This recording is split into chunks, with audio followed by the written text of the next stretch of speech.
Yeah, baby.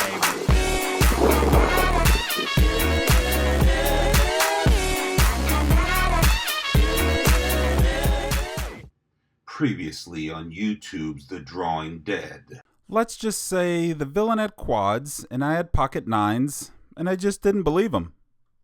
Oops. But we're not down as much as we would have been down had we not picked up pocket queens and flopped a set and pocket aces and won a pot. Does that make sense? And the session started so promising too.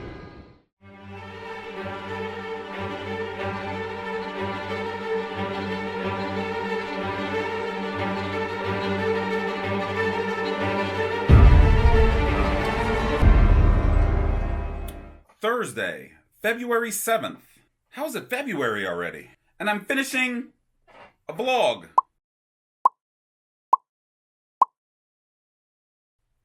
And you know what? I decided I need more content.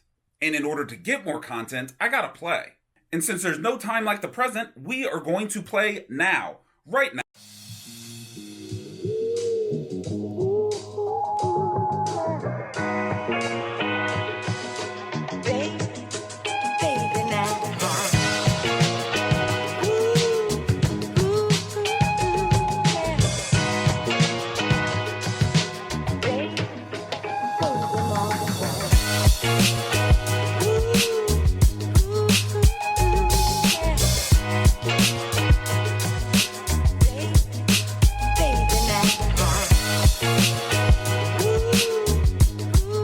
So first and foremost, it's February. So happy Black History Month to me. That being said, historically, I run better in February than any other month of the year. By far. This February, my first session, that unfortunately was not vlogged, I got my ass handed to me. Badly. On that particular Saturday night, I believe it was, I managed to talk some gents into playing a 2-5 game, and those gents repeatedly punished me for a few hours without fail. Sorry, I'm just having some bad luck. Yeah, just got worse. I'm gonna come back. My luck's gonna change. Ended up being in said 2-5 game for $2,800 and only left with $1,100 of it. So, down $1,700 to start February. Not a good start. On a good note though, the next night I did manage to get $400 of it back, so I've had one winning session in February. So jumping right into this 1-2 session, we find the hero, me, with a hand that probably falls right into the middle of my button raising range. The big blind in this hand can be rather sticky, and I like playing inflated pots against him in position. I elect to make it 20 over 2 limpers, and as expected, he comes along. He checks to me on the raggedy deuce-deuce-3 board, and I elect not to c-bet, but instead check behind. He leads out for $25 when the 8 of diamonds hits the turn, and I make an easy call with 2 overcards and a king-high flush draw. I'm hoping to hit a diamond on the river, but I'd be happy just pairing one of my hole cards. The 9 of spades, however, isn't what I'm looking for. His $100 river bet, however, seems kinda bluffy, but unbeknownst to him, he could be bluffing with the best hand if he has an ace-high diamond draw. I really don't have much to fight back with here, so I just elect to fold. Although not required to, he elects to show me that he called my raise with deuce-3 offsuit and flopped a full house. Good thing I didn't hit that diamond, huh? Must be nice to just call raises and flop full houses with deuce-3. Let me get deuce-3. You play too much, poker gods. Damn, y'all be doing the most! In sessions in which I have a really good table image, coupled with really passive villains at the table, I'm more than happy to raise up hands like ace-deuce suited. However, so far in this session, my table image is kinda meh, and the table is playing pretty sticky. So I elect to take the safer route, to just call, to miss the flop, and then just to fold.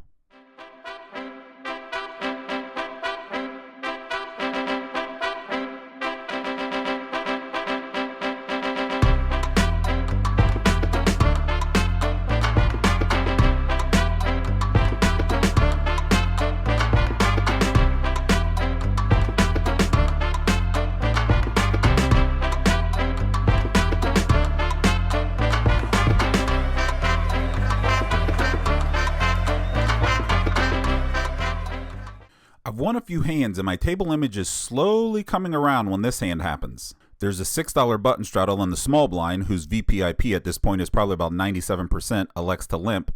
Two really tight players from early position come along, and I elect to enter the pot with pocket fives. I'm pretty happy when I look down at this flop and notice I flopped bottom set. And happier when one of the tighter players at the table chooses to bet $30.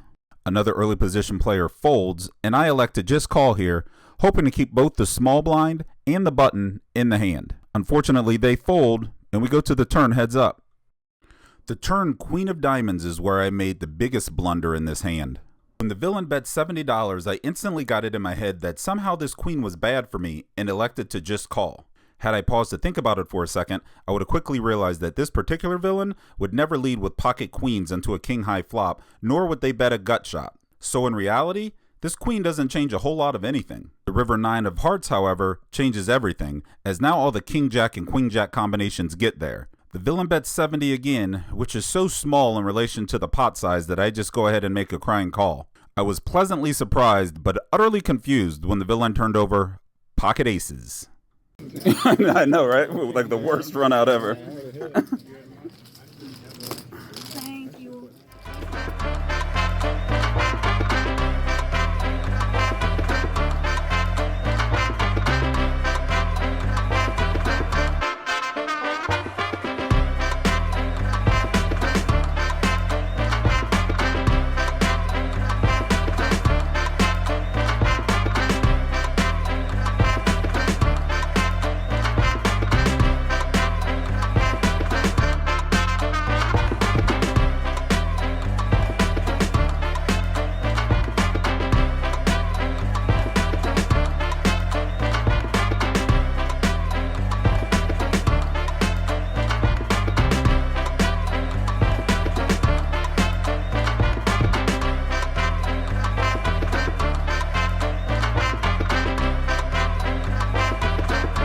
Hey, do you want to see me lose $13? Wait for it. There you go.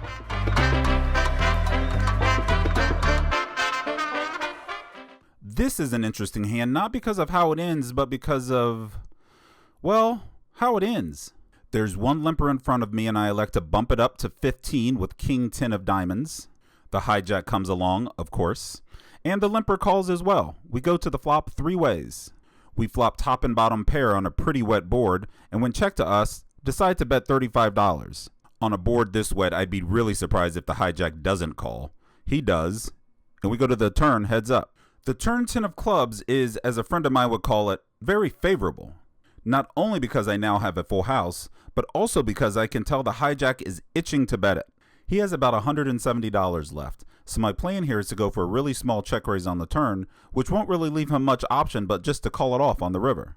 The turn portion of my plan works beautifully. As I check, he bets 50, I make it 100, and he snap calls. The river portion of my plan, however, doesn't really work like I envisioned. Thinking the blank 5 didn't change much of anything, I bet enough to cover his $70 left, and he thinks for quite a while before deciding just to let it go.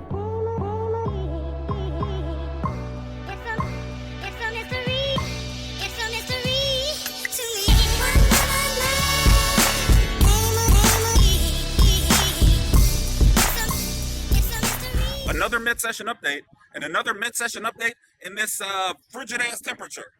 And you know what that means? That means it's going to be a quick-ass mid-session update. That's what that means.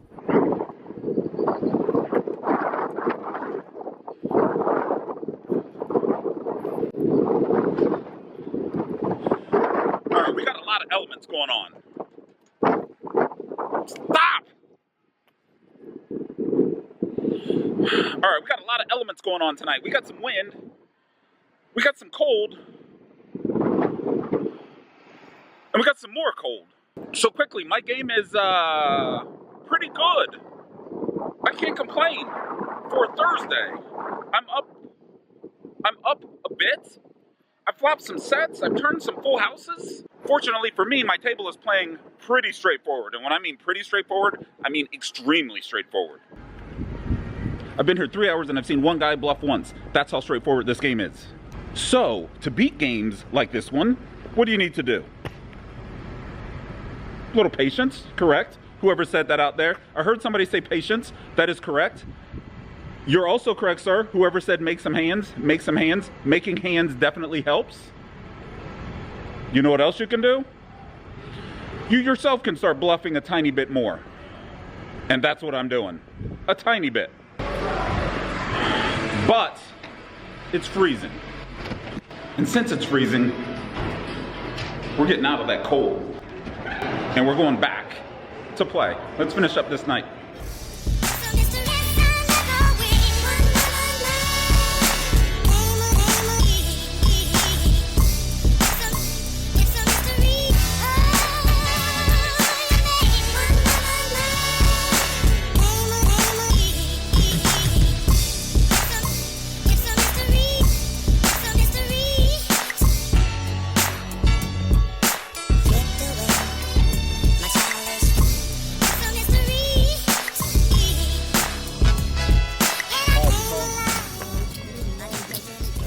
$16. Oh, 55. All of it.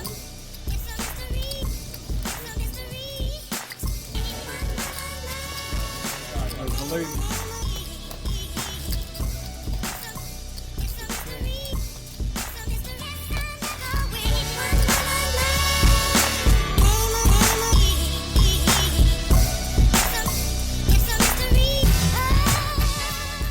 In this hand, a friend of mine talks me into playing my hand pre-flop from the small blind, blind. In other words, calling his raise without looking at what I have. Let's see how this turns out. Can I look now? Yeah, you get Oh. it. Oh, hey, how you doing? How you doing, sir?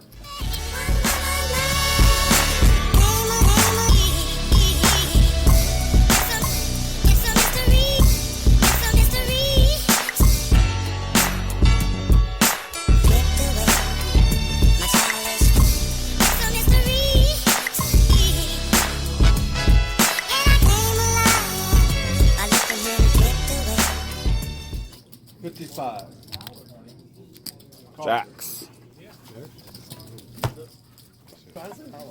No.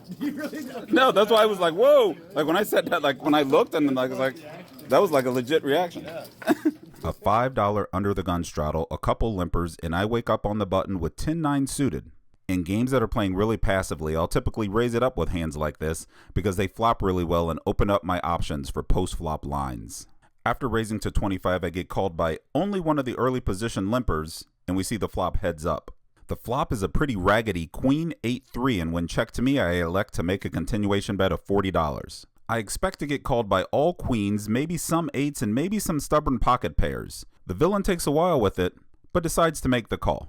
No improvement on the turn, and with the villain's indecision on the flop, I could easily double barrel here. However, once this particular player has called the flop, I don't expect to get folds too often on this blank turn, so I check it back. Although this hand was pretty pre-flop, the board really just doesn't agree with me, and I just give up on this one.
night ended a little bit earlier than I thought it would. I came back from the mid-session update, I lost a couple hands, and then the table broke. Quick results for the night, in the game for 400, out for 909, so up a little more than 500, which is good, right? And I think I'm gonna head over to the Ameristar and see if there's any games going over there. I seriously doubt it, but you never know.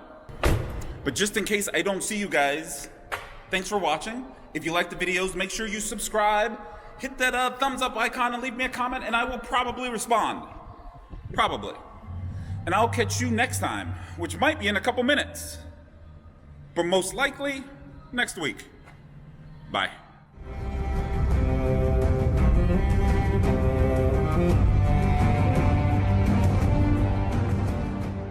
Next time on YouTube's The Drawing Dead. So the original plan was to leave the house and go right to the casino. Do you remember years ago when I talked about Job, the patience of Job? That's where we're at right now. I kind of just wish I was someplace else right now. Wouldn't that be nice?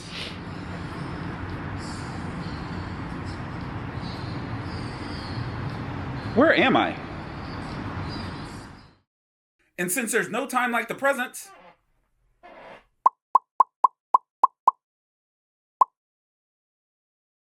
good job, Osmo Pocket. Let's play now. Well, 30 minutes from now. Tonight. We're playing. Let's go. First session in February, not good. I managed to get a 2-5 game going, which is good. Ended up being in that game for 2,800 and only cashing out with 1,100 of it. I got my ass handed to me. I ended up being in said 2-5 game for 2, but February continues tonight.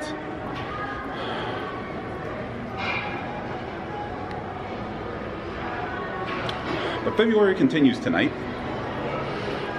And let's just have another good session, why don't we? How about that? Let's make it 2 tonight. Another Osmo Pocket mid-session update. Fortunately for me, that's how straightforward the table I'm playing.